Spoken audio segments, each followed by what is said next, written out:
Hello present, hello future, hello you. Today is present day, where I talk about issues in the world and opinions and stuff. And today I'm going to talk about representation in media, which is a topic that's come up a lot recently with all-female Ghostbusters, and female Thor, and Black Captain America, and all of that is good news. Representation is very important. Because fiction is often a guiding force in our society. Or if not a guiding force, it's still very valuable and still very important. And people look in fiction for people that they can relate to, people that they can identify with. So when there isn't representation in media, there's less opportunity for people to have those fictional characters that they look up to and want to be like, and see from them like, oh, I can accomplish great things. So I think it's very important to have representation of all kinds of people in fiction, and diversity in regards to race, sexual orientation, gender, etc. And I think it's also important that those characters don't just seem like they're thrown in. You know, they're developed, they're interesting. There's this quote that I've seen on Tumblr, which is something like,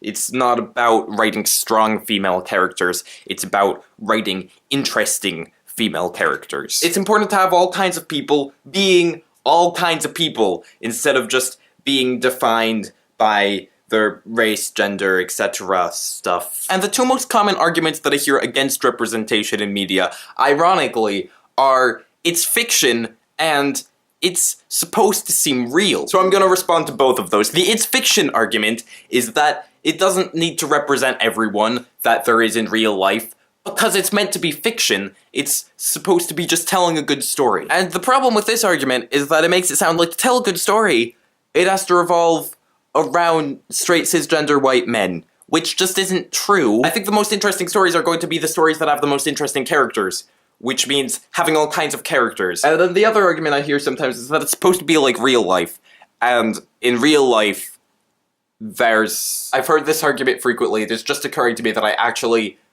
don't even understand what it's trying to say enough to say anything in response to it. I'm fairly certain I had more that I wanted to say on this topic, but now I can't think of any of it. I think I was gonna mention Orphan Black. Orphan Black has good representation. Orphan Black, quality. So yeah, representation is important. What do you think about this topic? Let's talk about this topic. This topic will now be discussed. Topic. Have a nice life. Should I have a sign-off? Nah.